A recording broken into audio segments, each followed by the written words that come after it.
שלום לכולם, אני סמדר יפרח מהמטבח שלי באהבה, והיום אני רוצה להראות לכם איך להכין פלאפל.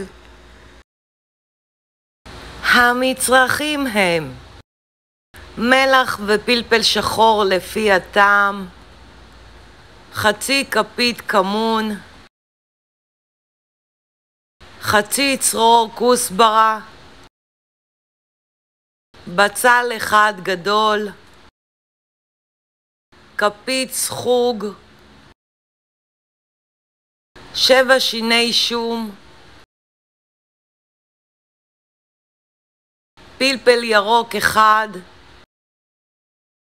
2 פרוסות לחם רטובות בסחוטות, אני שמה לחם במקום אבקת אפייה, ו2 כוסות גרגירי חומוס שאושרו כל הלילה במים. אופן ההכנה: לקצוץ ולטחון את כל המצרכים ביחד עד לקבלת תערובת אחידה.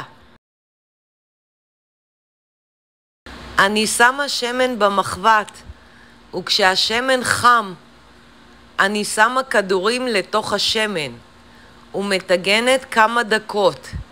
הכדורים קריספי מבחוץ ורקים מבפנים.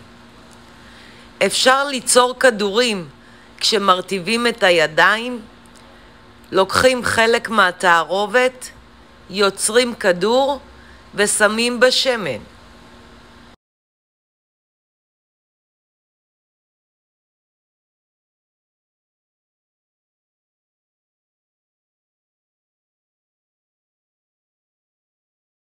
אני מוציאה את הכדורים המטוגנים לצלחת על נייר סופג.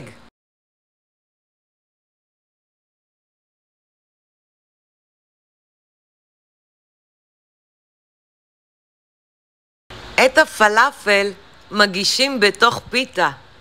מורחים בפיתה חומוס, טחינה, שמים סלט ירקות, חריף, מה שאתם אוהבים. אני סמדר יפרח מהמטבח שלי באהבה. לעוד מתכונים ייכנסו וירשמו לערוץ שלי ביוטיוב. ניתן לרכוש את ספרי הבישול והאפייה שלי מאמזון, ובהצלחה.